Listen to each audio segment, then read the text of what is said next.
It all started back in '08.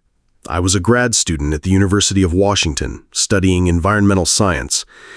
Specifically, I was into old-growth forests, their ecosystems, and how they adapted. My thesis was on a peculiar fungal growth in the Olympic National Park, deep in the Hoh rainforest. It was dense, ancient, and the kind of place where you felt like you were walking through a primal scream. Our team, just 4 of us, including Professor Eris Thorne, a real legend in mycological research, set up a temporary research station maybe 30 miles from Forks, Washington.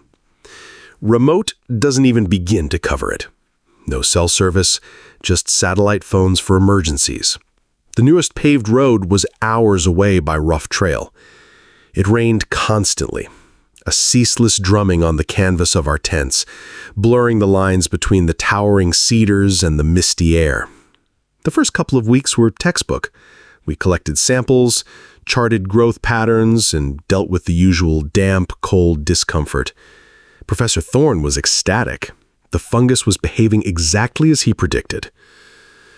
Then the storms rolled in. Not your average Pacific Northwest drizzle, but a real gully washer. Trees groaned, branches snapped, and the river nearby swelled into a raging torrent. We hunkered down, supplies dwindling faster than we'd liked. On the 5th day of the deluge, the satellite phone went dead. Thorne, ever the pragmatist, decided we needed to try and get a signal, or at least get eyes on the trail out. He paired me with Liam, another student, to hike towards higher ground, a ridge about 5 miles east. "Stick to the compass, boys," he'd said, his voice unusually strained, "and don't lose sight of each other." Liam and I set out, rain lashing at our faces, visibility dropping to almost nothing. The trail, already faint, was a slick, muddy mess. We pushed through tangled undergrowth, the forest a monochrome blur of greens and grays. We were maybe 2 miles in when a sharp crack echoed through the deluge, followed by a deafening crash. A massive Douglas fir had come down, right across our path, ripping up a section of the forest floor. "Damn it," Liam said, wiping rain from his eyes. "That's it, we're cut off." We tried to find a way around it, but the downed tree was huge, its branches forming an impassable thicket. We decided to backtrack, but in the chaos with the rain and the downed trees, we got separated. I called for Liam, my voice swallowed by the storm. Nothing. Just the roaring wind and the endless drumming rain. Panic, cold and sharp, started to prick at me. I pushed on, disoriented, hoping to cut back to the main trail or stumble onto Liam. That's when the smell hit me. Not the wet earth, pine, and decaying leaves I'd grown used to. This was something else. Acrid, metallic, like an old butcher shop mixed with something chemically unnatural, something that made the back of my throat clench. I pulled out my hunting knife, its blades slick with rain. Every shadow seemed to writhe. I moved slow, putting one foot in front of the other, trying to be silent, but the forest was too loud. Then, through a momentary break in the thick mist, I saw it. It was impossibly tall, easily 12 feet, maybe more. Gaunt, almost skeletal, with limbs that seemed to bend at angles no human could. Its skin, if you could call it that, was a sickly, pale white, almost translucent, stretched tight over what looked like an underlying network of black veins.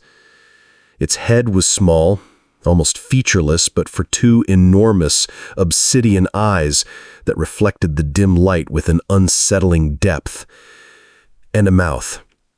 A vertical slit that opened unnaturally wide, revealing rows of needle-like teeth. It was hunched over something dark and mangled on the forest floor. The metallic smell was overwhelming here. As my eyes adjusted, I realized what it was. It was feeding, and the shape it was feeding on was Liam, or what was left of him. My breath hitched. My entire body locked up. I couldn't scream, couldn't move. I just stood there, hidden by a cluster of ferns, watching this impossible thing. It moved with a horrifying slowness, deliberately, almost thoughtfully, tearing at Liam's remains. There was no urgency, no hunger in its movements, only a cold, methodical precision. It was like it was savoring it, or playing. I realized then that it knew I was there.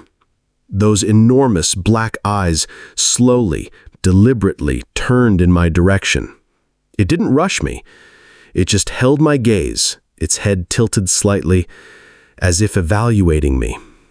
A chilling intelligence radiated from it, a knowing malice that went deeper than anything I could comprehend. It wanted me to watch. It wanted me to understand. I stood frozen for what felt like an eternity, every nerve screaming. The rain continued to fall, washing over my face, mixing with tears I didn't even realize they were there. Finally, with a soft, wet sound, it moved, lumbering away into the deeper parts of the forest, melting into the mist as if it were never there. The only evidence it left was the lingering stench, and what was left of Liam. I don't remember much of the next couple of hours, just stumbling, running, falling through the undergrowth, fueled by a terror that felt like it was tearing me apart from the inside.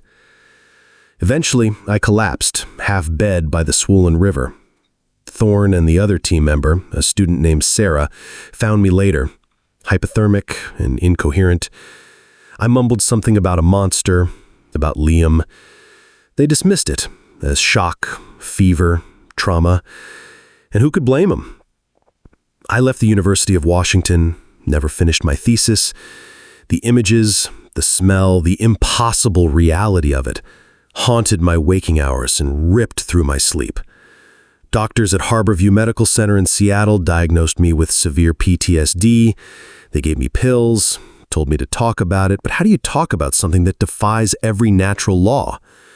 Every time I tried to explain, I saw their eyes glaze over, heard the polite, concerned murmurs. I moved to a small town in Montana, got a job as a park ranger in Glacier National Park. The vastness of the mountains, the distance from any dense ancient forest, brought a fragile peace. But the fear was a constant companion. Every shadow, every rustle in the woods made me flinch. I started obsessively researching unexplained phenomena, cryptids, ancient folklore, anything that could even remotely offer a framework for what I saw. And I found things. Disjointed reports, hushed whispers from isolated communities across the Pacific Northwest, stories of strange disappearances, impossible tracks, a pervasive sense of dread in certain parts of the deep woods. They called it the pale stalker, or the forest eater. The details were always vague, the descriptions were always varied, but the core terror, the sense of something ancient and malevolent and unnatural, was consistent. Last month, I saw a news report. A remote logging operation, ironically near the Olympic National Park, had lost contact. The article mentioned bizarre animal mutilations and a general sense of unease among the few residents nearby. It clicked. It was back. Or maybe it never left. The doctors tell me I'm having a relapse. My old nightmares are back, sharper, more vivid than ever. But I know it's not a relapse. It's a call.